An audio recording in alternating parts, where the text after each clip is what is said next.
Welcome to the Mind Money Spectrum podcast, where your hosts, Aaron Agti and Trishul Patel, go beyond traditional finance questions to help you explore how to use your money to achieve the freedom you want in life.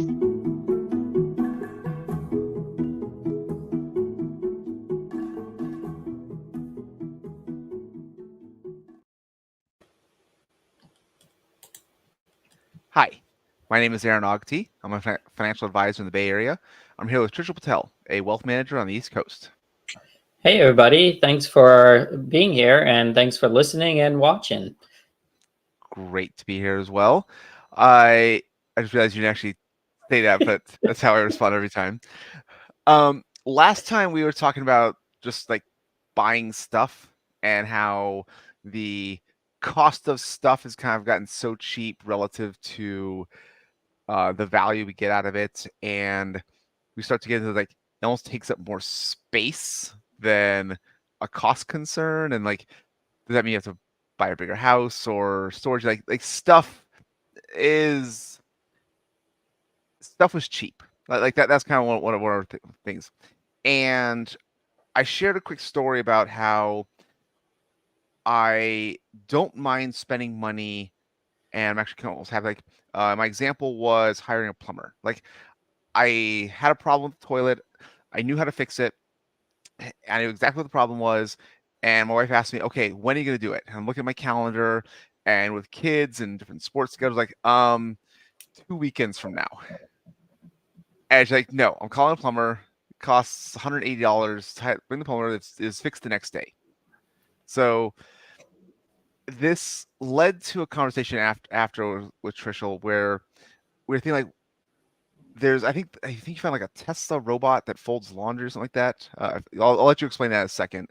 Right. But it gets to the idea like, what else can you outsource? Like, and like, what's good things to spend money on? Because like, it's not stuff, and like, that's a conversation for last time. But now we're thinking like more of experiences. We're happy to spend money on experiences, but also if you can get rid of some of those regular chores, what's the implication of that? Both a little bit financial, but also a little bit from a big picture humanity perspective. So, Trisha, I first want to ask you, like, one, did I get the Tesla robot? Like, I'll explain that, and explain kind of what you were thinking as you were asking the question about, like, how do we spend time on chores? Like, what was that thing? Yeah. So the thought process kind of went like this. Basically, we finished off that conversation on how there's a lot of consumer discretionary items that are available for super cheap now that you can satisfy your need for entertainment with like a laptop or a phone or a TV or a projector or whatever it happens to be for a minimal amount of money. And you can do the same across the variety of things that we mentioned in that episode. And if you have that covered, then we were just thinking about a few other things, and a few other things did come up. Like I saw, as you had mentioned, Tesla is creating a line of robots. And I saw one example, one clip, I probably should have prepared it, of a Tesla robot folding clothes, right?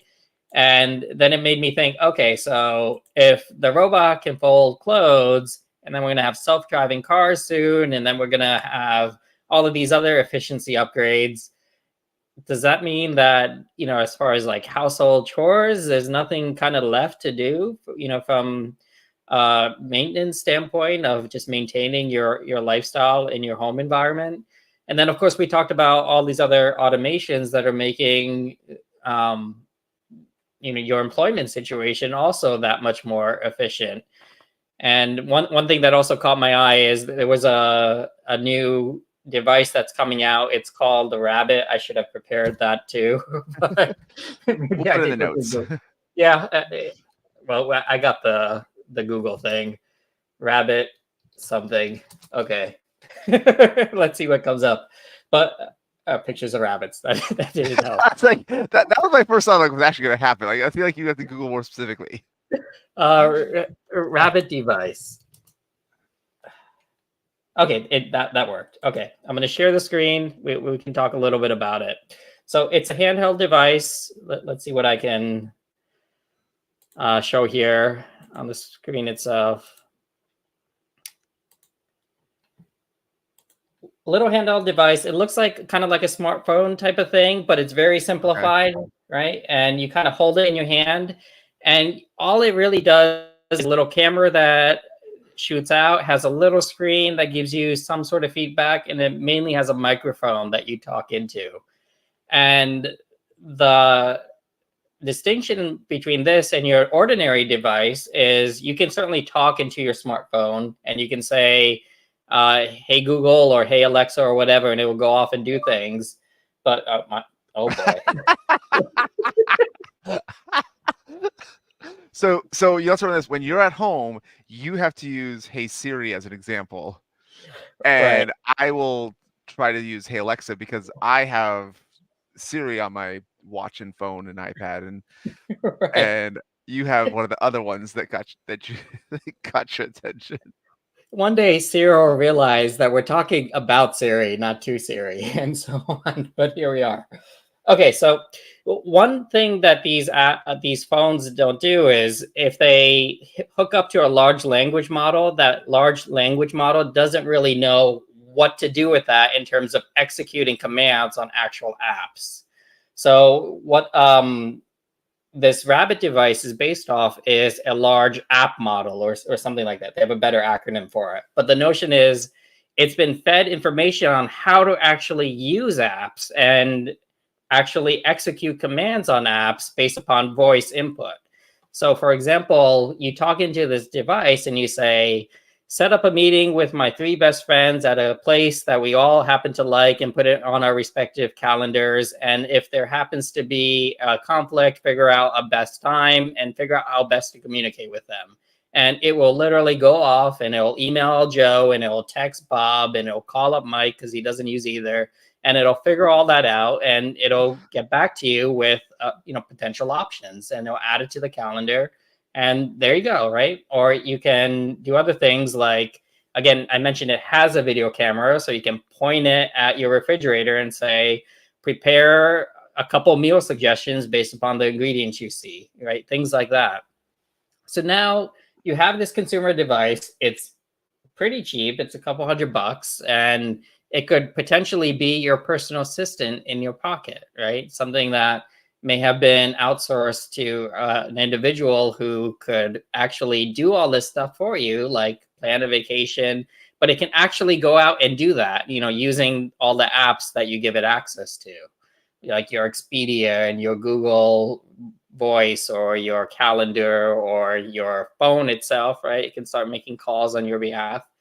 And then, okay, so the evolution of this is, okay, you have all of your home situation handled, right? You have automated cars to drive yourself around. I mentioned to you offline, Aaron, that my wife and I, between us, spend, like 10 or 15 hours a week just shuttling my daughter around to her various activities in schools.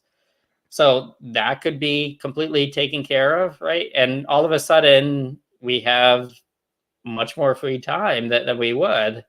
And it kind of begs the question, okay, now what? What's left for humans? Okay, so I have two thought paths that I want to kind of, I don't know which one I want to go down, but as you were describing this and the interconnectivity of the Rabbit with um, all the other apps and devices that we have, my first thought was just Star Trek, like just watching, like they all Yeah, had access to the computer and like they would just say like, computer, what's going on, like, and they yeah, could get that information. yeah. Um, and it was like, it made me think like, how far away from that are we? Like You're already there. a generation? That, like before, like it's Yeah, like ubiquitous kind of. yeah.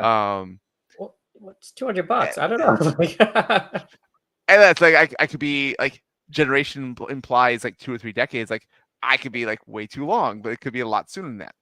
Yeah, The other path, so like one is like well thought out science fiction um that gives us possibilities, helps kind of yeah, be creative. Like, and I think this is actually relevant because how they spend their time in those fictional universes is relevant. Yeah. Um, Sure. the other path, which you mentioned, like if you have a driverless car and you still want to spend time with your daughter, you can Yeah. now have some kind of activity that you do in the car Hmm. together on the way to drop her and take her instead of you being the driver. So it doesn't Yeah. necessarily imply you put her in the driverless car and then she gets dropped off down the road. Like that might be the case at some point, Uh-huh. but for like closer future, like you have an activity you do in the car together. Right. And this like the thought process, like there exists that like you can hire a driver. Like there are people whose incomes are high enough that they have drivers and Yeah. chauffeurs for that exact reason, so they can get Uh-huh. stuff done. And they also have maids and butlers. Like that is a profession. Yeah. And so now I'm thinking like, are we kind of like bringing down the income or wealth required to have that kind of lifestyle and or freedom? And or like, can we use that as a model for how they spend their time? Yeah. Because I, I have seen some research, but this is both life planning related, is also kind of goes back to like the well-being, happiness, fulfillment idea, that if you outsource so much of the stuff, like if I know how to like change a tire kind of thing on a car, um, do some basic house maintenance. I fold the laundry while I'm watching sports on TV. We're like teaching our kids chores, and like I think that idea of like teaching kids chores is almost like universal across human history. Like this is how you're you're getting your kids to practice being an adult kind of thing. Like they have to do like they start with low stakes, easy tasks, and you keep building back up, and as you teach them responsibilities, and eventually they start doing themselves without you having to tell them. And these are all important factors to be good contributing members of society. So, Hmm. whatever kind of phrase you want to use that, like uh and I guess I don't know enough people who are rich enough to have chauffeur maid butler at that scale and like and have that like sample size kind of thing. But even of the few I know from like ancillary perspectives, um the the stories tend to be mixed in terms of you kind of like see like they can be just as driven and they have sort of kind of higher expectations for what they want to do in life. They expect to be able to become high up at a company and to actually affect change, or they go down a philanthropy path where they want to try to affect the world. Um, or sometimes they become too lazy and uh drug habits can actually be an issue where they don't have any of that life fulfillment. And so I think these are two kind of extremes, but it's also like very small sample sizes. But I do wonder if we try to introduce this to more of the masses where you no longer have to do chores. What what does that mean? Like Yeah.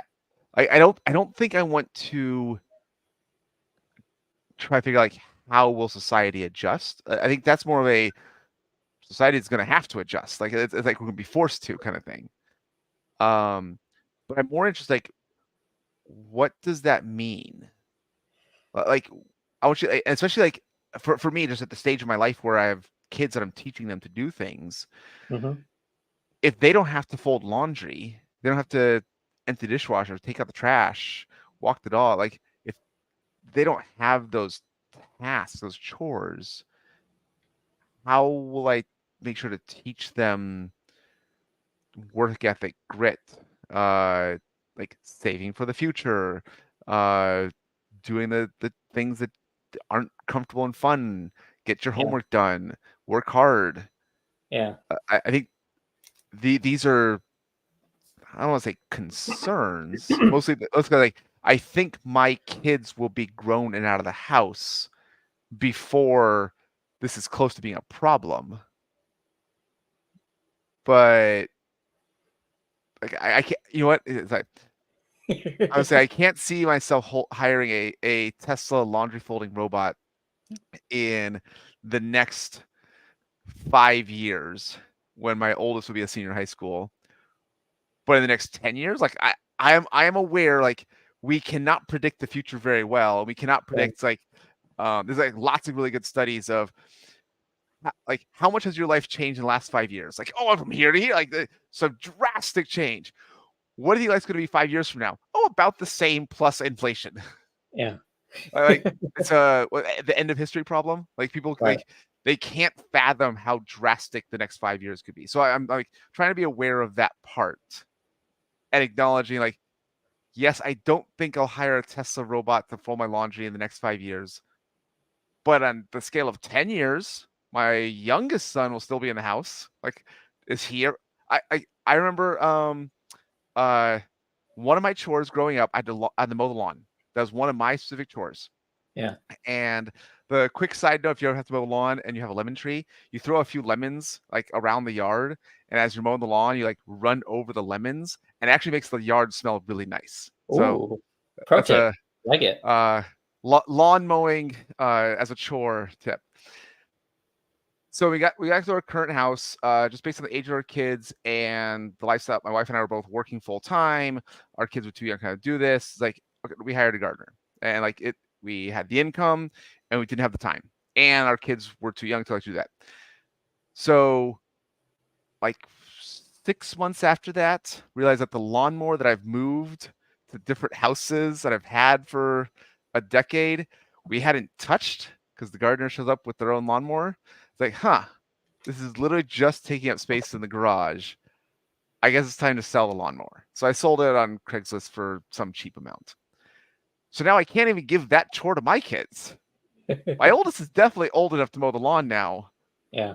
but we still have the gardener and there's no lawnmower, so I can't expect that chore that I did. I can't pass that on to my kids. But what do I could make them fold? The oldest does her own laundry, so like I feel that's been a success, I guess. Like I still fold the laundry of the youngest one, but what happens in 5 years when I'm ready to pass that chore on and there's a household robot that's folding the laundry? Because I actually don't like it either. Right. I have to like, it's like the watching shows on the Stairmaster kind of thing. Like I fold laundry while watching sports. Like Yeah. I will stand in the living room for hours enjoying usually football or golf because those are things that are on weekends throughout the year. Right. But so like I had not expected to like go down like the parenting path, but I think it is relevant to what do you think it means when we don't have to do chores? Okay, so I'm going to start off with I'm asking ChatGPT a question. How long did laundry take 100 years ago? Oh, interesting. Because, okay, so around the 1920s, it was very labor intensive, lacking modern machines, obviously. So you had to boil and soak the clothes, you had to hand wash everything, right? You had to rinse, and then you have to move things to wring out with water, right? Yeah. The next step is drying. I should have said, please be brief, ChatGPT. Come on here. Next, you got to iron everything, right? Basically, for a large family, it'd be optimistic to have it take a full day of your time, right? Okay. I So can that's see. 1 out of 7 days a week just for laundry. Okay. Also, my initial thought was I don't think they own that many clothes. You're only watching like 2 to 4 things per person. Maybe, but Like I know going back a couple hundred years, like they did not shower and bathe yeah, regularly, so that's why perfume was a big thing. Yep. Let's just hope ChatGPT factor that in. So it's Okay. taking it from the 1920s. But the notion is it used to take a full day, right, to do, and now maybe 2-3 hours end to end. And you're not really doing the work, when you put it in the Correct. machine and it's running for an hour, you're not really laundrying for that full hour. So, it might just be the folding part. So I think 2 hours is a good end-to-end number, right? Yeah, sure. Okay. And the other thing is 1920s, probably, I should just ask, what percent of the population was in agriculture, right? I'm gonna guess 19. I'm gonna guess 35%. Okay, so in the 1920, 27%, right, was in ag. Okay. Pretty close, Aaron. So about a third. So essentially, about 100 years ago, 3 out of 10 hours in the day for your average human is spent figuring out what to do about food, right, to get the actual food grown. And Well, now, okay. So I'm gonna I think kind of that. I'm guessing the agriculture is like a household number, and within that household, again, like there's still a lot of gender dynamics that it was the males farming and females would be washing the clothes. So I think those would kind of happen concurrently. that's fine. We can view it from that light. But basically, 27% of the workforce is in agriculture back then. And yeah, if you segment it by gender, it may be more for the males on the actual farming side. Maybe even who knows though, because you still have other less labor intensive but still farming related activities that everybody in the household needs to help out with. Okay. Like the hens and the making stuff up. Now you're imagining like was watching Cinderella as a kid. Like, what did Cinderella do when I in that animated movie that I watched 20, 30 years ago? Right. Yeah. So basically, the whole point is just to survive, you're spending most of your time, right? Getting the clothes taken care of, getting the food on the table, getting the whatever needs to be done.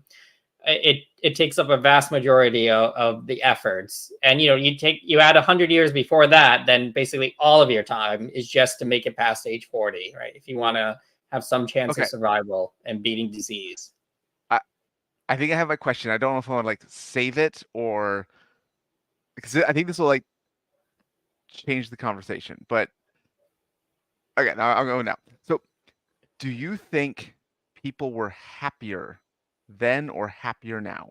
And happier like doesn't have to be like just happy. Like that, were they more fulfilled then or more fulfilled now? Like that kind of sense of well-being.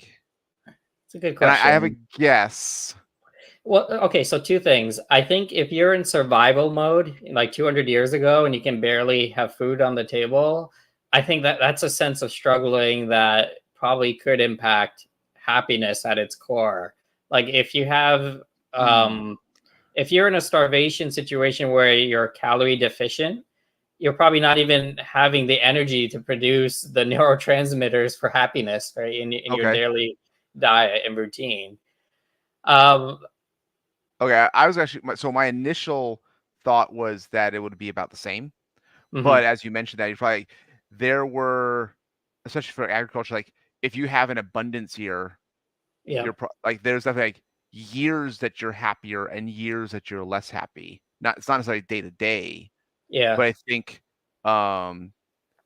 if you had a kind of good sense that it was a good harvest coming in, then my guess would be the work that you do on a day-to-day basis still feels fulfilling. Like you can directly translate the work that I do provides this for my family, and so I find that fulfilling, even though it's hard work. It could be, but like, have you read Grapes of Wrath? Right, Steinbeck, whole Dust Bowl of 1930s. Yes, yeah. Right, so you have a 30 years situation ago. where Yeah. where you get into a famine situation and things turn ugly. Yeah. And, civilization may have gone through that every 10, 20 years, Yeah. going back thousands of years. It's just part of life. And I feel like that just doesn't happen anymore. There has to be some consolation So to that maybe not. not being a factor. I do think I do think it does happen though. Like In developed countries, right? Famine. no, but it's traded with things like imagine how you felt in 2008 going through the economic crisis of like again this fact that a lot of people across income spectrums where people are out of work and so they don't have the income and it's like while there are a lot of social programs that can provide food, like I think that's still similar to the stress feeling. I'm guessing would be similar, and then we probably saw that again in 2020. That was different, but it's like the 1918, 1919 Spanish flu. It's like I I do think that humanity goes through something horrible every decade or so. This is hard to say because like 100 years ago, was it like 1 in 5 children didn't make it to age 5, right? Yeah, So yeah. you have a set of kids, one of them's not making it. However, But you had more kids to like. you kind of accept that fact, Yeah, right? So there's the fact that you are able to accept your present situation such that you go on, similar to how you're able to accept other types of situations these days that maybe aren't as as as discerning, to us, as it was back yeah. then. So it's hard to say. There's a good amount of subjectivity that can play It's like we in. see that uh poverty around the world is down significantly. Yeah, Life expectancies are significantly longer. yeah, Um and there's a lot of benefits and positives there.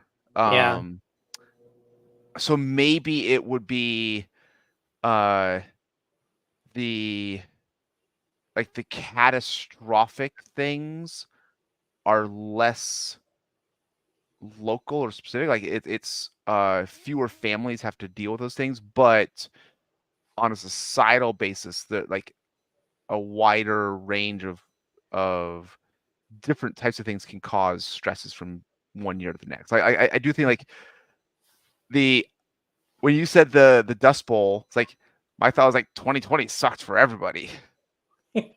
And like didn't matter that food was not a concern. And so like that's kind of my immediate translation in terms of like again that like well-being, fulfillment, the happiness part of it. Well, okay, so I think we can lean on some understanding here of closer to present day research, because there's a good amount of understanding that happiness does correlate with wealth up to a certain level, right? So It's like it's really steep up to like basic needs met. You don't have to exactly, worry about paying the next bill. You don't have to worry about putting food on the table next month. Like right, you're pretty comfortable that hey, I'm not gonna go hungry in the next few days or the next few weeks. yeah. After So that, like I think it's like it's like it's steep, and then like about 75,000 per household. Like it's still a little bit upward, but yeah. not as strong a correlation. Right. So if we use that understanding and extrapolate it backwards, basically the basic needs met today as a percentage of the population is far higher than it was Okay, 50 years ago, yeah, 100 years ago, 200 years ago. I agree with that. There was a far higher percentage of the population in poverty that couldn't Yeah, meet those basic needs. So, I think by that understanding, it may give us credence to say that, yeah, people are probably happier. The world is probably happier. More people have come out of poverty in the last 50 years than, any other time in history as a multiple percentage of. millennia previously. Yeah, Yeah. exactly. So Okay, I that's think, a yeah, great point. That's a great point. there are trends that are showing that. Now, I want to add one caveat or one other dimension to think about, and that's that extra amount of happiness that you might get beyond the basic needs. I think what the factor that may be more relevant there is our there's this philosophical idea that there's a difference between pain and suffering, right? Now, Okay. if you look them up, there could be a strong overlap. We're just using labels to, Yeah. give a distinction between two ideas. And like for example, from a Buddhist perspective, the notion is pain is inevitable, right? But suffering is optional, Okay. right? So Okay. the idea My behind thought that. was like pain would be acute, and or related to circumstance, Mhm. things outside your control. Uh, so yeah, like I guess like almost like um, losing a child definitely would have been painful both now and in the past. But in the past, because it was closer to expected, it was less of a suffering, whereas now it would be. So the distinction I'm trying to make is when something bad happens, like you get hurt, it's definitely going to be painful. However, how you react to that event is up to you, right? Okay. For example, if I get a paper cut, it can end my week. Or I can say, oh, it's a paper cut. It stings, but I'll be okay. And move on. And you can use that same understanding with whatever event you want to put in play, including, losing a child. It's very painful, but the suffering part of it can be optional depending on your mindset, right? The amount of suffering you have can be from 0 to infinity, depending on your mindset that you bring to that. And there could be we've noted what we're trying to say, what the point that we're trying to make earlier is there likely was a mindset difference between losing a child today versus losing a Yeah. child 100 years ago, where there was a greater degree of acceptance because it just happened so often, Yeah. right? Whereas if it happens today, it's harder to accept on average. However, in either case, it doesn't change the fact that it could very well be optional depending on your mindset. Okay. So I think that's the extra lever that may make the difference between pain today and suffering today, based upon the ability to have all of these things at a marginal cost of nothing. Okay. I guess the reason I was asking that general question of are people happier then versus now is I do, and you're right. The basic subsistence is probably the deciding factor, Mhm. and that's a much larger scale. In my mind, I was thinking of when you talk about like, agriculture and that, from like if a farmer like is doing well, like they are not worried about putting food on the table in any particular day, week, month, but they still have to work 7 days a week, Mhm. and they're working sun up to sundown. I do think that again, if the basic needs are met, that even though they have less leisure time, I don't think they're usually less happy or less fulfilled or etc. Do Yeah. you So, agree with that premise? there is, I think the distinction is similar to what I wrote down. As you were saying that, I think we could maybe characterize this into 3 different phases. So the first phase was happiness that was focused on survival, right? Meeting basic Okay. needs, Yeah. right? But then I think there was a transition, over the last 100 years or so towards not just survival, but this notion of stability, right? The idea of having a Okay. career, your needs are met, but you want things to be smoother, right? You want a smoother ride through this journey, and the career and, the ability to save for the future and the pension and all of that provides that. And then the Okay. third phase is what we're just entering now, which I'll talk about in just a minute. But I think that's the distinction. Okay. So as soon as you said the phases, I realized, wait, I've studied this. It's actually it's Maslow's hierarchy of needs. Okay, sure. Yeah. Have you heard of that one? Yeah. Yeah. We can, Yeah, I'll it's pull it up the here. If you physiological want to share your needs. screen. Yeah, sure. He has like a nice little pyramid. This is a good one. let's see. Um, yeah, so it's like I feel like, are you and I like just repeating psychology that's and philosophy that someone else came up with? Are we reinventing the whole? Kind of. Well, yeah, but Uh, hopefully we're trying to apply it to what's going on now. yeah. Okay. So, So yep, yeah, when we look at this, it's the we got ads over here. Physiological needs: breathing, food, water, shelter, clothing, sleep, like there safety, you go. security, love and Stability. belonging, Okay, self-esteem, and then like self-actualization. right. So it does sound like 100 years ago, this bottom of the pyramid was kind of more important and and required more of our time and effort. Right. But now so this is actually, I think this is actually a perfect like next point of the conversation. Is like, if we have robots doing all of the things on these bottom two levels, Yeah. I think that we can actually focus on these top three. I Yeah. think this is I was just going to say, for our listeners, the top three are love and belonging, self-esteem, and self-actualization would be the top. yeah, I guess, you know what, for listeners, that's a good point. So for listeners, love and belonging includes friendship, family, intimacy, sense of connection. I'm just reading off the screen. Yeah. Self-esteem includes confidence, achievement, respect of others, the need to be a unique individual. And self-actualization, the top of the pyramid, is morality, creativity, spontaneity, acceptance, experience, purpose, meaning, and inner potential. Yeah. So yeah, this is this is really good. And I think that we see that, Yeah. even go back to my example of like the uh the high income wealthy people that you think of in movies that have the chauffeur, the maid, the butler, so they don't have to do the chores. Yeah.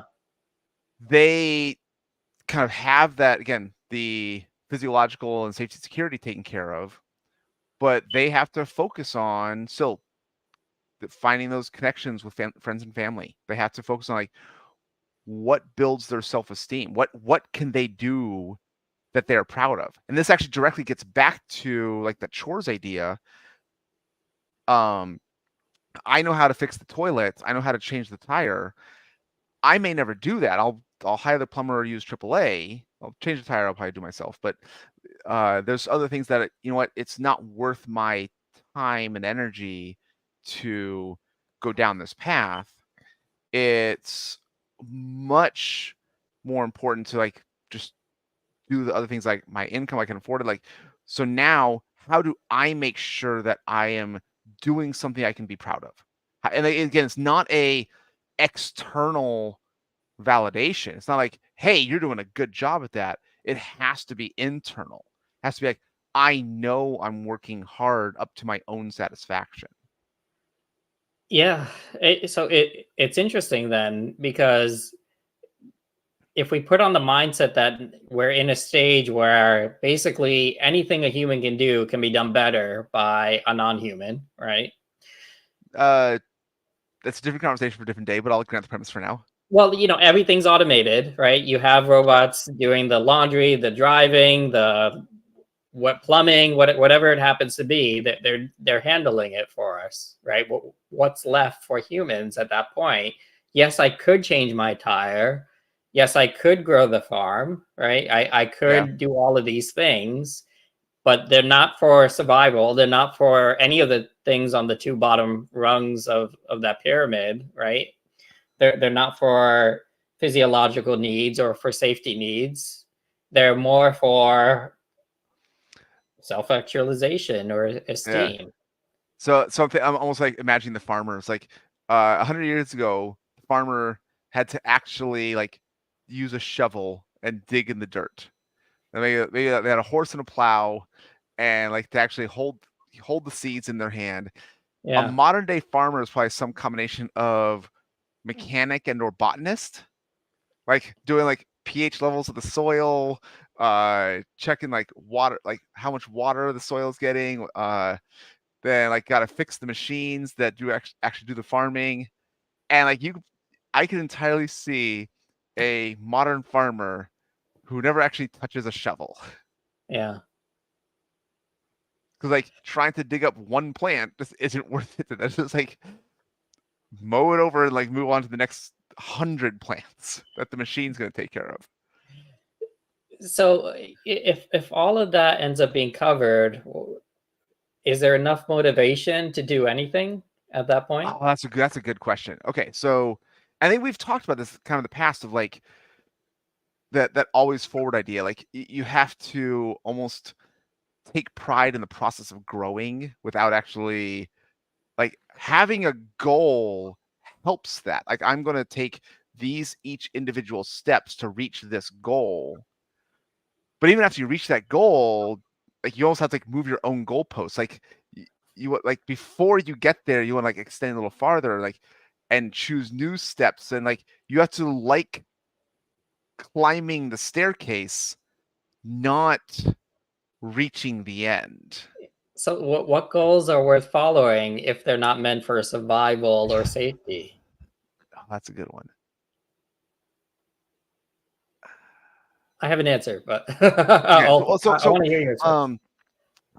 right now with my kids, I've been coaching them in sports, and for the youngest one is just do what I say. Here, work on this, do this, get your arm up, focus on this, like just do what I say.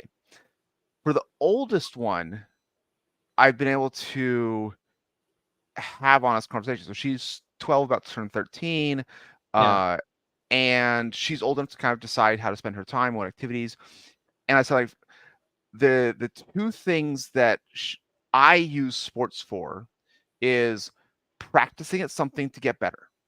Like going, like, I'm not good at this, focused, intentional practice with the idea of getting better, and physical activity for my own health. Those are the two reasons I particularly love sports. She does not need to use sports for those two things. But if she's not going to play sports, and that's her choice, she still has to do those two things. What is she going to work on to get better? And that's one of the things I think about is, again, getting back to like that self-esteem idea, that confidence achievement. It's like, I couldn't do this yesterday. I'm working on it today. Tomorrow I can do it. Yeah. And like that sense of grit kind of back then. And so, but it almost comes down to, it doesn't matter what the thing is. As long, and I'm getting related to parenting, but as long as you're doing something that is hard, you can't do it, and then you start working on it, and then you can do it. That's what I think humanity needs to find if robots are doing all the work.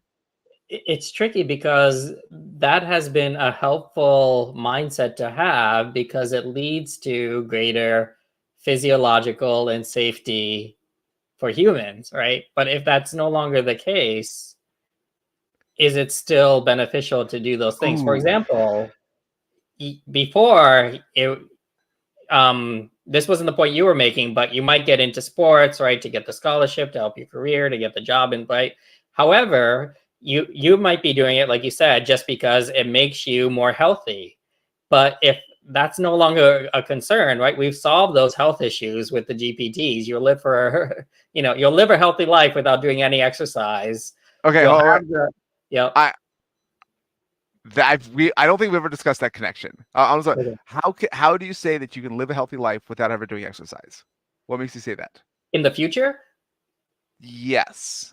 Okay, you upload your brain to the computer, so you no longer have a biological that's too far in the future. I'm going. Okay, that's too far in the future. I'm talking about the next. Or there's no ramifications for eating off. You've heard of like Ozempic and like other types of present day drugs where you can overeat now and you won't gain weight, right? Or you can do X and it won't have a benefit. You'll swap out that organ. You can smoke and you'll get new lungs tomorrow. You can do liver damage, right? Anything is replaceable, right? That there's no real issue with doing tremendous amount of damage to your body because there's an organ that you can get at McDonald's with your next Big Mac to replace it. Okay, so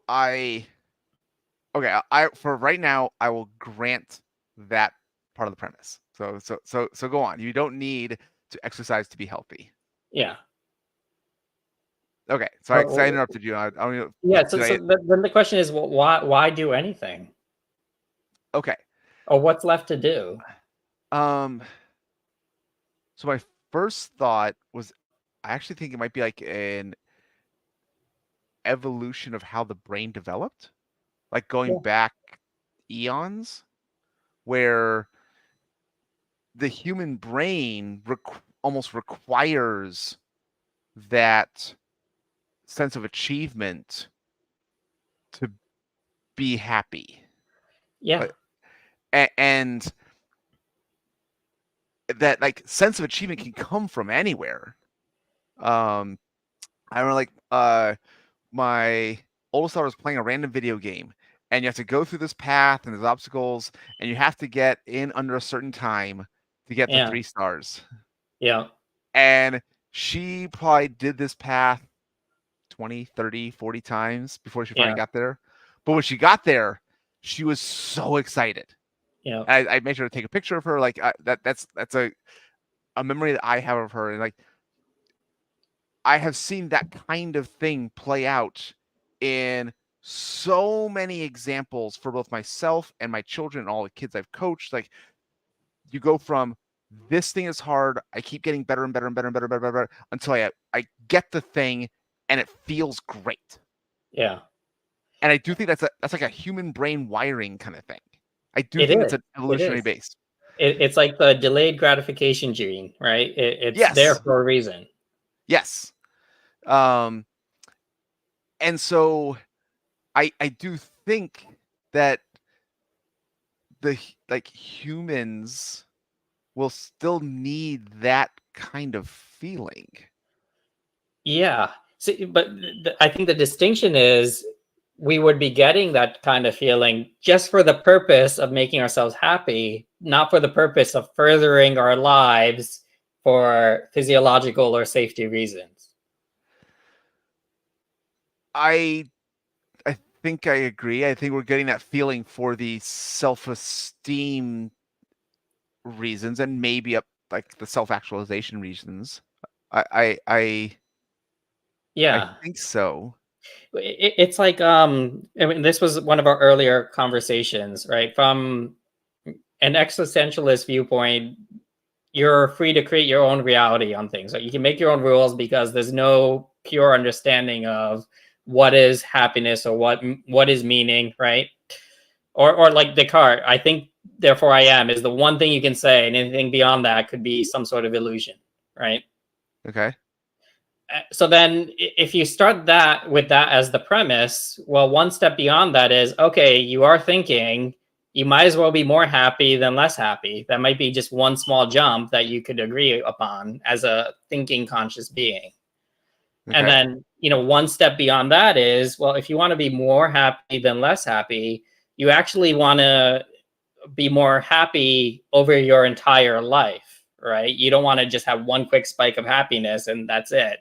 It's over. But you probably want to maximize the integral of happiness from the beginning to the end of your life. That's interesting. Okay, so I think, I don't know, I kind of disagree with that because I think this is actually my Pixar theory.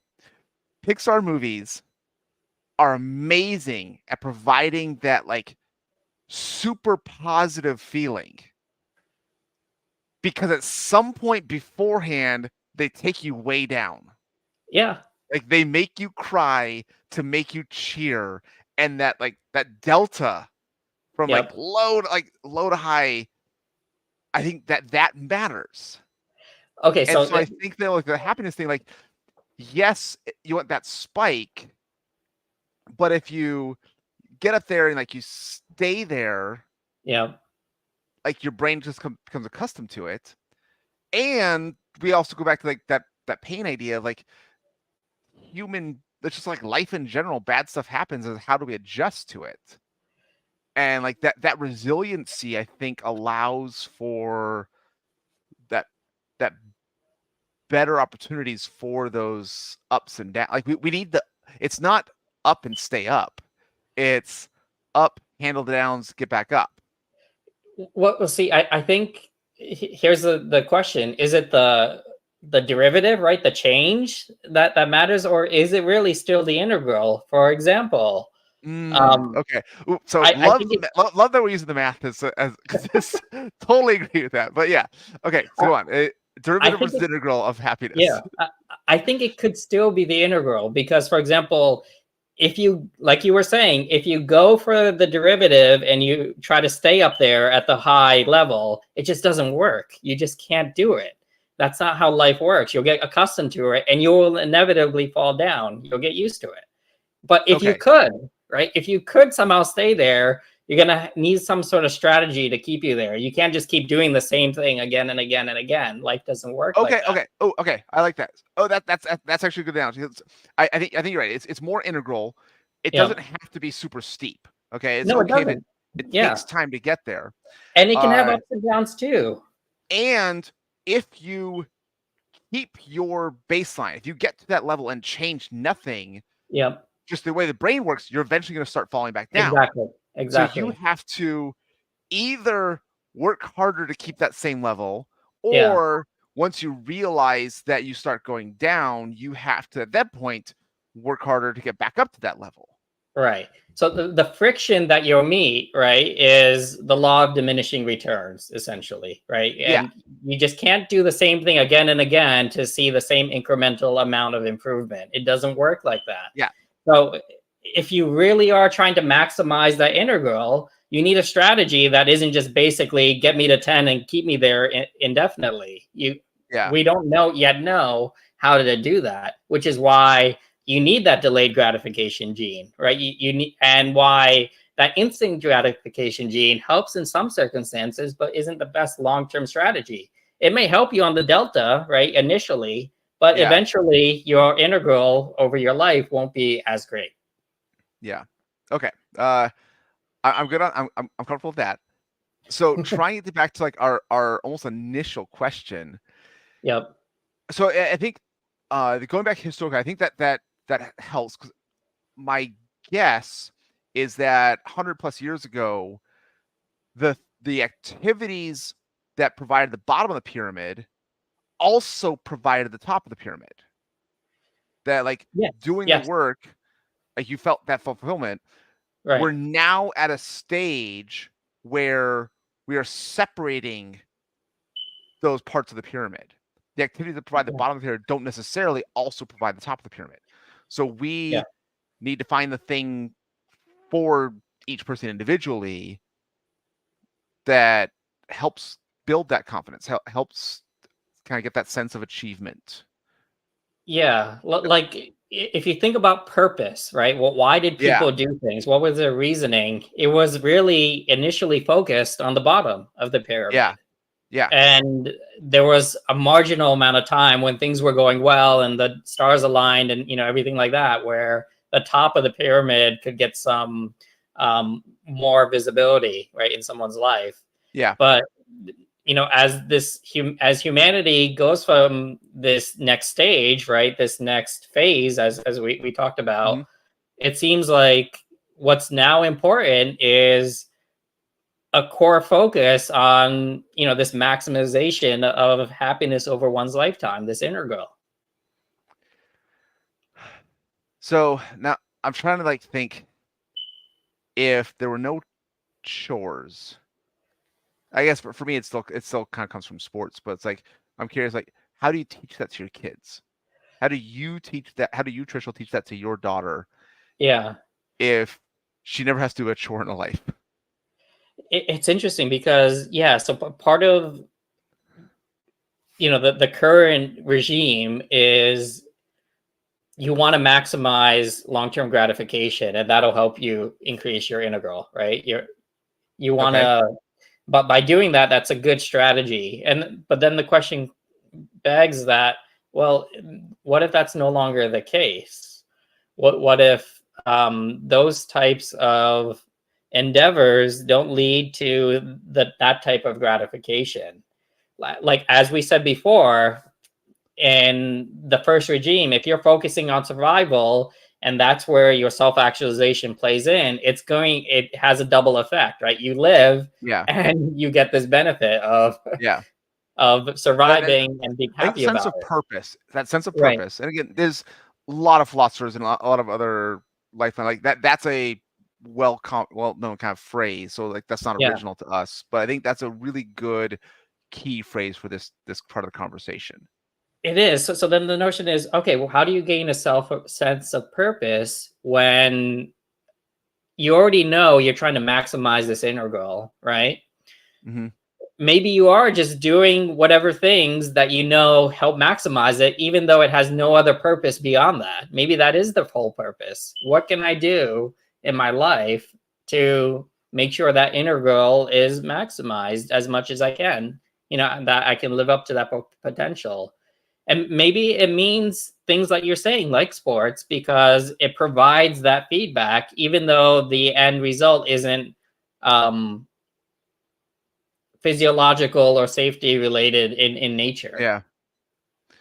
So I do think about when I play sports, it a lot of it comes from the sense of camaraderie and community that I have with other players, friends I've had playing with, like especially like with opponents, even. Yeah, Like I I would rather have a really, really close game that I lost at this point in my life, yeah, that I'm playing in than winning in a dominant game. Like that's just yeah. at So, this point in my life, like playing the close game, like having that evenly matched opponent matters more to me yeah, because again, I find the fulfillment in playing the game. Like yeah, seeing like how good can I be? How like can I do how well can I do this thing? right. So Um it, I think you're doing the thing, right. You're maximizing the integral, yeah. Yeah. right. It's not about anything else beyond that. I also so when you were talking about the um like finding that thing, like one of my thoughts was like almost like starving artists, like or I guess even among the Yeah, wealthy, like how many people go into art where like they're creating the art for art's sake. Like yeah, they're not doing it to provide for income or yeah, for any of the bottom of the pyramid. Like they don't even like necessarily care about the feedback. They like creating the art. yeah, yeah. So, And, so I feel like that's the purpose. Then I think we're almost there. Meaning the notion is, in order to give you the best chance of success with this notion, you want to do things that give you this type of happiness bump in the short, middle, and long term, right? And then you yeah, seek out those things that do that. And yeah, some of it's essentially looking for the things to fill your life with that can provide those types of benefits just for the sole purpose of getting those benefits over your yeah, life, right? That's yeah. it. So it reminds me like this actually goes this is why I love talking to you. It reminds me of so for the kids, like I want them to find something that will have some kind of internal drive, Yeah, and maybe that's not at school. Maybe it's a school structure that allows them to explore the things that they find internally gratifying. yeah, Um, I I think about again, it could be artists for some. So I think yeah, that we probably will see more artists who are creating just for the creation's sake, yeah, but the feeling doesn't have to be art. It could be uh if they want to get into construction, and I built a clubhouse for my kids during COVID, and my daughter has expressed interest in like trying to build her own chair. If she actually like spends the time and energy to learn more advanced woodworking techniques that I don't know, yeah, like sure, let's build a chair. Like I have no idea what I'm doing, but yeah, like that provides that sense of doesn't know how to do it, working hard, gonna make mistakes, keep improving, and eventually she'll have a chair that she can sit in. yeah. Uh, And that in itself is all the purpose one needs, right? Just Yeah. right, that is the sole purpose. Beyond, there's nothing beyond that that's necessary. So maybe so again, I think again as a society we're not quite there. Like I still need my kids to earn an income. and so I'm still teaching like those kind of skills, but Mhm. maybe a generation from now, like the income matters less. But so it'll be something like teaching people how to figure out their own purpose. Yeah, or how to figure out how to maximize that curve, right? Yeah, yeah, How do you do that? And what are the best strategies that work? That provide the best advantages or chances of success. yeah. Let's focus on that as a species, right? That's likely the next step in human evolution. Yeah. So if robots can do all the chores, we got to go up the pyramid. Yeah. Yeah. Okay. So, okay, I think I mentioned this in the past. When I mentioned the podcast. My degrees at UCLA are applied math and philosophy. So this might be one of my favorite episodes in retrospect. All right. Yeah, well, I'm coming at it from a layman, so hopefully we got somewhere. It feels like we did, but I don't know. I'm Maybe glad like the Maslow's hierarchy needs kind of clicked for me. Like, wait, I've seen this before. I think it's actually like a psychology thing, but it's a little different. But yeah, yeah. someone else has already done this work. But did we just solve the meaning of life here? Is that what we just did? Can we scratch that off the list of burning questions Solve meaning of for humanity? Maybe. Like I'm pretty comfortable with this one. I'm okay with it. I'd love to find someone like no, you're wrong, and here's why. I actually would Yeah. really love to hear that. That's great. Yeah, me too. If you have any idea what we're doing wrong or what we missed, please. It's probably obvious, so please let us know. Yeah. I think that we're trying to acknowledge we're not original in this, and there's other philosophers that have already come up with these. Again, we got the Buddhists, we got Descartes, we got Maslow. I think he's more of a psychologist, but yeah, like so I'm not trying to say that we're original, but even like we talked about before this episode started, we were looking at some of our YouTube stats. Like the numbers don't matter because we enjoy having the conversation for the sake of having the conversation. And we've talked about it in the past, but yeah, it's same idea. Right on. Good stuff, Aaron. Okay. I don't know if we can top this next time. We'll have to, I don't want to end, but I don't know what we're going to do next time. I'm sure we'll find someday. Okay. Well, it's good talking to you, Trishul. Yep, good conversation, Aaron. I enjoyed this one as well. And thanks everybody for listening. Again, if you have any feedback from us that can help us get our head out of the sand, we'd love to hear about it, or just anything else in general. And then, of course, please subscribe, like, and share. I should also mention, Aaron alluded to this, all of our episodes have now been uploaded to YouTube. So if you want to listen to this again, you can do so from YouTube. Thanks. Okay, sounds good. Bye. Bye.